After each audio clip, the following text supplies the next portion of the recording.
Hello everybody. I'm happy to offer you this free training on how to make empowered decisions align with the divine, starting with your everyday life, because that's where it all begins. I was going to create it in a webinar format, but I realized that it's often difficult for any of us to find 90 minutes to listen to a webinar, but also this type of training does need to be developed over time. So I'll be sending you smaller segments to help you learn this method a little bit at a time, kind of like a language. Okay, so we're going to get started tonight by looking at our everyday life and where we make decisions from. So let's start with a quiet meditation first, and then we'll move into the questions. So let's rub our hands together, feel the heat in the palm of your hands, and then allow yourself to place your right hand over your left, and just tune into your heart by closing your eyes, making the intention to tune in to this powerful source of love and light, wisdom and guidance. It's in our heart center that we feel connected to the source. We receive intuition, light, and guidance. And I ask that this training supports you on your journey. I ask that the purest, highest love and light guide each and every listener.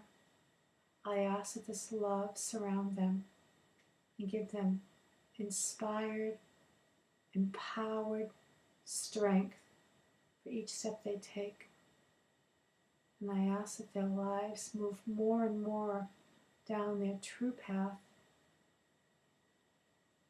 and that this little training tonight helps them in their everyday life become clearer and more focused and more empowered to align with this pure divine frequency that we can feel in our heart in an ongoing way, breath by breath, moment by moment.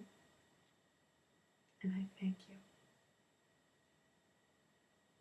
You can slowly open your eyes now. And so tonight, I'm going to, well, it's tonight here, I don't know when you'll be listening, introduce you to a very, very basic training that can really help you live more consciously in regular activities in every day. So the handout that I'm giving you, if you want to download that now, allows you to look at different areas, different zones within the human person. So within us, we have this beautiful essence we call this inner self, your divine self, your inner being. And that's where your best self is. When we make decisions in alignment with that spiritual part of us, we start to feel happier, more peace, more ourselves. And decisions aren't neutral. We're either creating ourselves with each decision we make, or we're diminishing ourselves. So pay attention just in everyday life how you go about living, and pay attention to those decisions that leave you dissatisfied or empty, and the decisions that make you feel happy and at peace. For example, spending endless hours watching TV versus sitting in meditation or hanging out with one of your children, something like that. So just pay attention to the difference. It's not about judging, it's just about observing, so that you can start to make more and more of your decisions in alignment with your highest self. Because that's how we become our highest self, by saying yes to our yes, yes to the truth within us. Now that spiritual essence truly is the most powerful part of us, and it is the part that is our authentic self.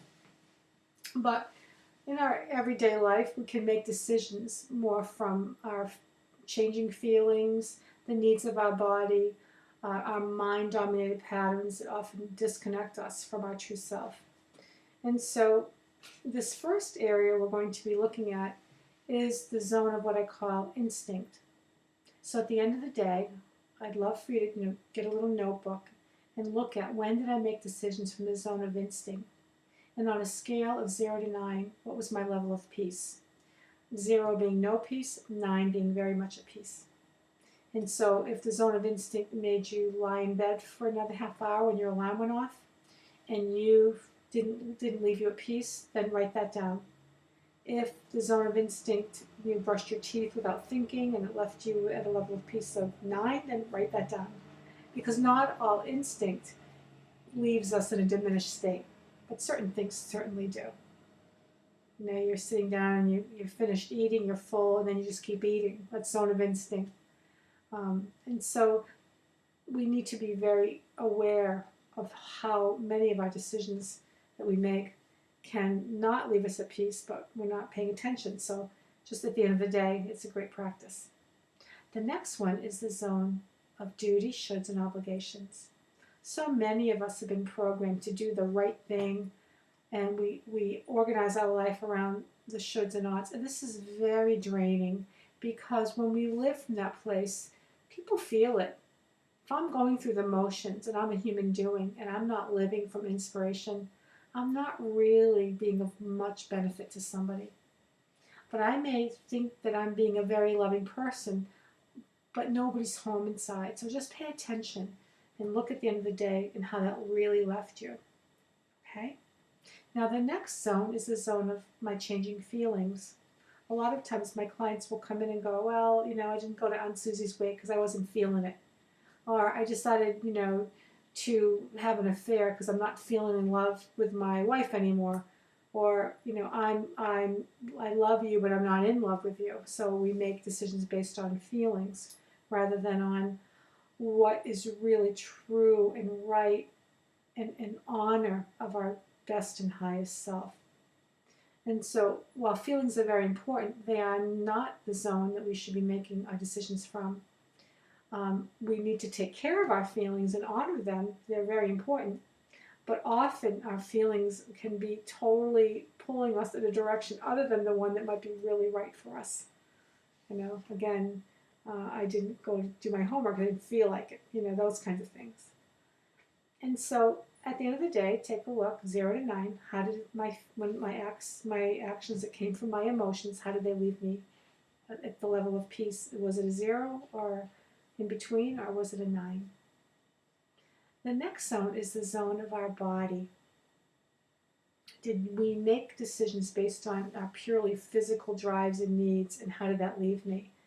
Now, in the area of sexual behavior, people can often act from a very just purely physical part of themselves. And when we pay attention, we can notice, did that leave me at peace? Was there a sense of emptiness or dissatisfaction? So that practice of observing that and how we eat and how much we sleep, and how much we exercised or didn't exercise, that can really be a great practice to see at the end of the day how much I'm at peace with the way I live my body. And the other one that is often very important is learning how to make decisions not so alienating of oneself. So often we abandon ourselves and we alienate ourselves because of others. We give away our power. I can't tell you how many times I have clients, especially my women, that say, well, I would not go to the party, but I feel bad. I feel bad. I said, I'm going to get a t-shirt that says I feel badly on it, and I'm going to give it to all my clients when they say that, because it's so common. And so notice when you're making decisions because you feel badly for somebody else, or you give away your power, or you want their approval and you fear their disapproval. And so that's the zone of others. And at the end of the day, you can just take a look at how many decisions and how they left you, whether they left you at peace or whether they diminished your sense of peace. And the last and most important one is, when did I live from the best in myself? When did I give of myself from my heart of love and from my gifts? When did I touch my compassion and offer to someone? When did I live my gift of teaching or healing or my scientific understanding of math? When did I live from my essence, the things that awaken my passion, the things that get me excited, where I come alive? And when did I not, and how did that leave me? So and that one is very important, so you can pay attention to the level of peace, and then you can bathe in those sensations. And I can't stress enough how important it is to take time to really celebrate and magnify and make a fuss over every decision you made that was in support of the best in yourself. And that, like when I work with people that are trying to get better at exercise and meditation, I encourage them, when they feel that resistance, to remember how it felt the last time they did it, and really make a fuss over that. I'm so glad I meditated. I felt so good. I'm so glad I exercised. So bathing in the light of our own presence, dwelling in that place, expanding our capacity to enter into the best in ourselves is really a great way to accelerate the emergence of our best self and to move past our blocks. It creates, the spark becomes a flame. Every time we say yes to our yes and we cooperate with it and we move past the resistance, we get stronger, we get more disciplined, we get more focused, and we start to vibrate at a higher frequency. And so I hope this training helps you remember that every decision you make has the power to create your best self or diminish your best self, and that every day when you wake up, you have a new day. Every breath is a new breath. You can begin and begin again. Begin and begin again. So please, when you go against yourself, don't judge it. Just see it as information. Look ahead and see you have another opportunity to practice living less from the zone of shoulds, obligations, duty, others, changing feelings, instincts, body reflexes, and more from a conscious, intentional, determined, focused way of aligning with the divine in you and making decisions more from your highest self, which is your being.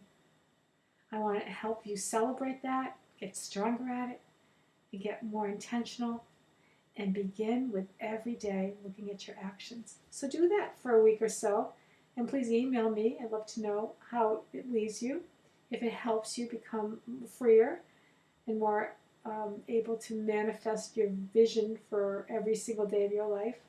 Because when you start with these small steps in your everyday life, when you start to move towards bigger decisions that really have an impact on your life, such as whether you marry or where you go to school or whether to change jobs, you will see how critical this training is, and how when you can get really good at it in your everyday life, the bigger decisions are actually easier to make in alignment because you're practicing with the little things first. I hope this helps. Blessings to you on your path. And again, always email me with any questions or, if you have any struggles figuring out this tool. I'll be back in touch soon. Take care.